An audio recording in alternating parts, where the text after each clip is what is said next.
You can see that our U-bracket has 6 holes in it. You've got 2 on each tab and then 2 in the center. And they're actually slots, not holes. The reason we do that is it gives you 6 choices. That does not mean that you need to put 6 wedge anchors in. Just 2. 2 wedge anchors is all you need, but you have 6 options. So if you're going to go on both sides, both tabs, like in a normal installation, you would put one here and one here, or one here and one here, whichever you prefer, but they're kind of across from each other at a diagonal. That will give you the most security and stability in the U-bracket attachment to the concrete. If you come to, this is a corner right here. When you come to a corner, I think the reason that a lot of people go ahead and cut this off, this tab or this side, is because they want to be able to attach their girt to the side. And I understand that, but there's a better way. You want to run past the post and then attach your other girt to the other side here. So you want to run this girt past and then attach your other girt here. Go ahead and notch that girt for the plate, for this plate. It's only a 1/4 inch. All you do is put 1/4 inch deep kerf cuts in with a skill saw. All right, here's a little bit of a drawing showing exactly what I was talking about in the video there. We've got everything put together. Here's your concrete foundation where your wedge anchors attached or your U-bracket. This is kind of a corner. So these 2 green pieces you see right here are the bottom 2 girts where they come together at the corner. This is your board siding. I'm going to move this out of the way real quick so you can see kind of what I'm proposing you do on your corner. And that is to go ahead and install this girt all the way up to the corner of the post right here at this corner. Okay, and then attach that with RSS screws here and here. This one, it would extend past the corner of the post, flush with the side of the other girt, so that you can put your screws through this purlin into that purlin. That way you're not trying to attach to the post on this side. In order to do that, obviously you're going to have to notch this bottom purlin, and you'll see that right over here on this example. This is that bottom purlin just notched out a 1/4 inch. So this is really all you need to do is set your circular saw to a 1/4 inch deep, maybe a little bit more, just be on the safe side, and just run a bunch of parallel cuts, 5 inches wide, the width of that bracket tab, and then just cut everything out with a chisel afterwards. So you make this nice notch here to go around that bracket. Yeah, you probably have to, because of this bolt hole right down in here that you can't see. There'll be a bolt head sticking out there, so you'll need to have a little bit of a drill just a little bit of not a hole, but a pocket right there.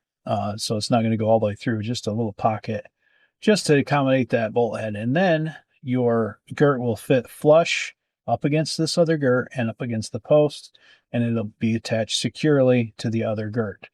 And at that point, you see there's a little bit of tab left on the U-bracket. This is why I'm saying you really don't need to cut the U-bracket at all, because here's the board siding that's going to go on the outside here. So you can see that this board will overlap the tab on the U-bracket, so there's no need to cut the tab off or cut the bracket. Just simply notch the girt and attach it to the other girt, and you'll be just fine. And you won't have to cut anything off. So that's why we have just one type of bracket for both corners and line posts. It's all the same bracket. They all work just fine, just the way they are. You don't want to sacrifice the integrity of your bracket for the sake of your girt attachment. It doesn't make sense. This is way more important than your girt attachment. This bracket being securely secured securely attached to the foundation. Because if you've got only half a bracket, say you've only got this part and this here attached, there's no uplift resistance from this side, or no bending force resistance, and so it's just gonna bend this way. It's gonna put all that tension on one bolt head over here. Yeah, it's probably not gonna go anywhere. But in a hurricane situation, I'd rather err on the side of caution. On the situation of a corner, when you end up, you don't have enough concrete on this side. When you don't have enough concrete to attach this tab, that's what these interior holes are for. So you would attach your bolt here, your wedge anchor here, and over here, or here and here, whichever works best for your situation. And then drill out a hole in the bottom of your post to accommodate that bolt. Are you going to help us do U-brackets? Yeah. Oh, what are you doing? Trying to whack it? You want a handshake? All right, come on. Come over here. Come on. All right. Stand right in the way? Okay. Yeah, you stay right here. You stay there, Louie. You big cat. You're not a cat, you're a dog. Yeah, you big old boob.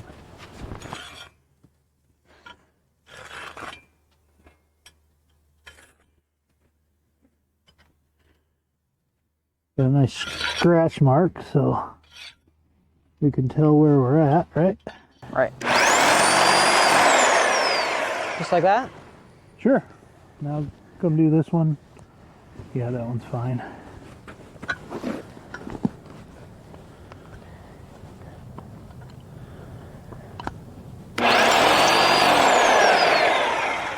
How close are we to the edge there? 2 inches. That wouldn't go any further than that. Or Yeah. close. Yeah. All right, good. Move that. You can go ahead and finish drilling those holes.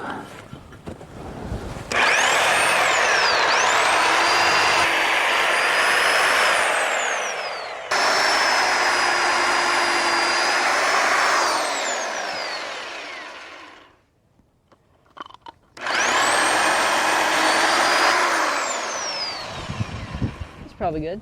Yeah.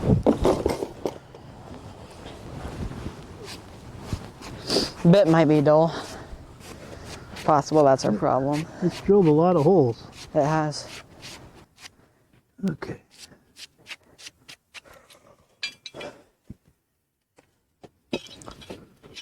Now make sure your bracket and the concrete are clean.